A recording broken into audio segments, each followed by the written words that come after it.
Hi folks, this is Nick George coming to you live from my office. And I want to talk to you about the Jews because there seems to be a big misunderstanding about the role that the Jews play in world affairs. And I want people to understand something. Two very important things, maybe three. Two very important things though.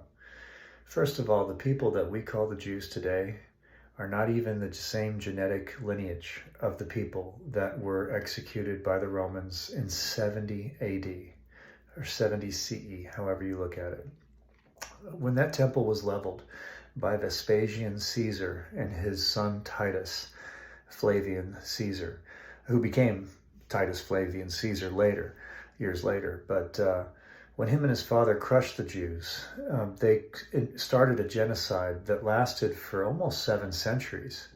And when that genocide finally ended, it was because the people that they had almost wiped off the face of the earth that were a mixture of Arabic and black, Arabic and African, the Semites, the 12 tribes of Judah, they were almost all gone. So they replaced the identity of these forgotten dark-skinned people with the Ashkenazi and Khazarian populations that were displaced at the end of the Ottoman Wars with the Catholic Church.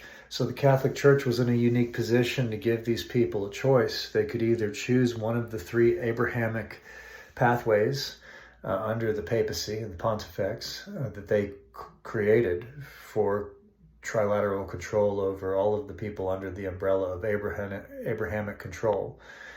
Or the Ashkenazi and Khazarian races could be decimated, wiped out, genocided, as the Catholic Church had easily proven that it had done so many times before. So the Khazarian and Ashkenazi race chose wisely, and they took on the faith, the cover of Judaism, because it matched their Kabbalistic roots so much already, and because that was a void that needed to be filled because of the decimation of the original Semites over the last 600 years by Rome.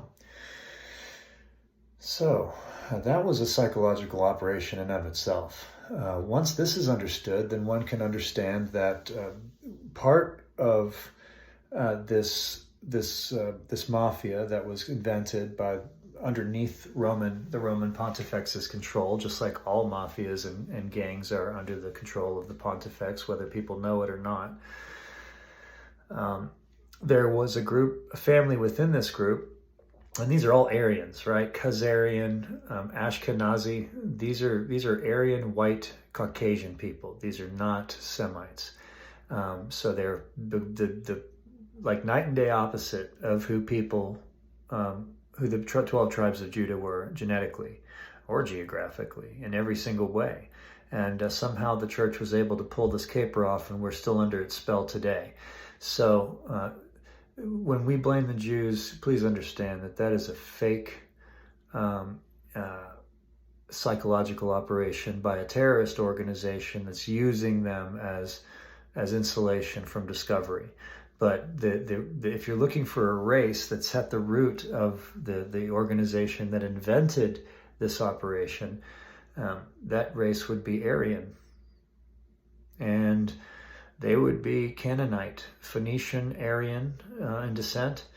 And they would also look Gaul or Celtic, Druidic, because the original tax collectors who wrote the New Testament were Gauls. It was Gaius Calpurnius Piso and his brother Lucius Calpurnius Piso. And Gaius had a son named Arius Calpurnius Piso. And Arius ended up changing his name later to Josephus. And then when he was willingly kidnapped by Vespasian Flavian during the temple destruction in 69 CE-ish, he took on the last name Flavian, because he had been adopted and moved into Caesar's palace under the Flavian dynasty. So Josephus Flavian became the official Roman historian, and he was also the offspring of the original composer and distributor of the Book of Mark, the Book of Mark that we no longer have.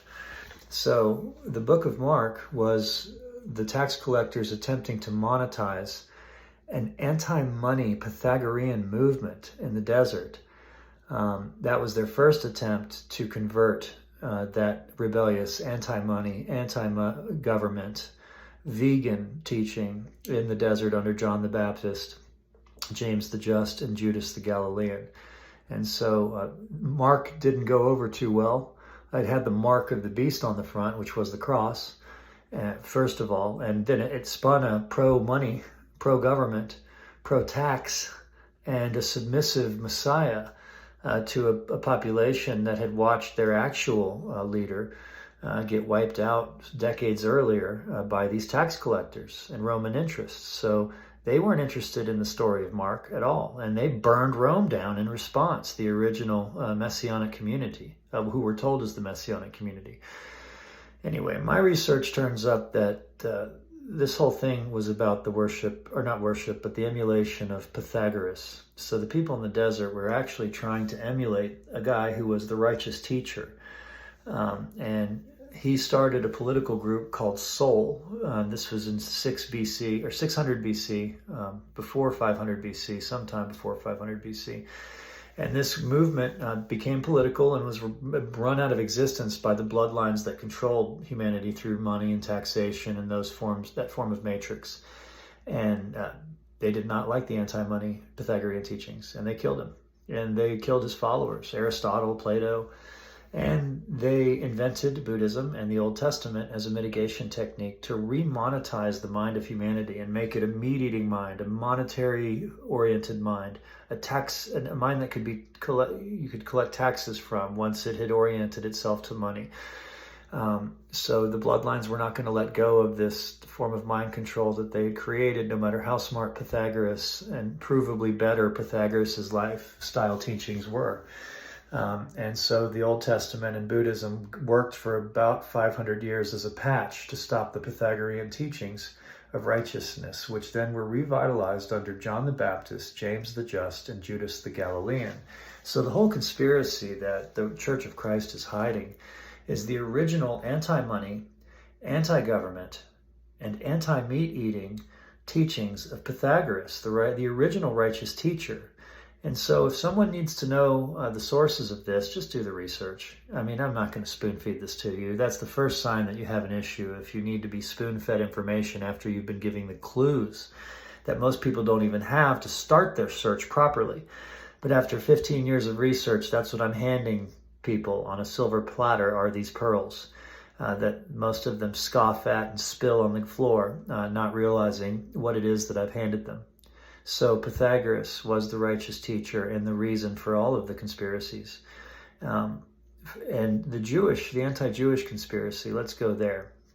For you people that still haven't figured out that is the Kanye Wests and the Mel Gibsons of the world are working for the oldest terrorist organization and that's still in control on the planet, that prints and distributes our Bibles and currency. If you don't understand that that's what they're doing when they blame the Jews, let's go back 2,000 years to the original mind control document that is the New Testament. And it makes people hate the Jews because they choose a guy named Barabbas over Jesus when presented with the option of killing one or the other. Most of the people that think they know something about that story don't know that both characters being presented on the stage have the same first name and the same last name. They're twins. So if you look up the first name of Barabbas, the person that the Jews chose, you'll find out his name is Jesus under the current final edit of the New Testament, in every New Testament. It's sometimes hidden in the notes because it's a book of censorship, and they don't really want people to know how obviously ridiculous this is. But there is a black magic reason behind this character being presented as the twins that we're not going to go into right now. But just let's make sure that everyone here knows how little they know about that story.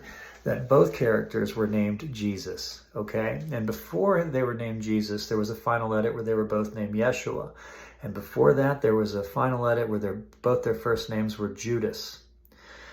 And that was closer to the real story. But one of their names was actually Matthias, the father, and the other was Judas, the son of the father. So the story that we have was designed to make the Jews look bad for choosing Bar Abba, which means son of the father.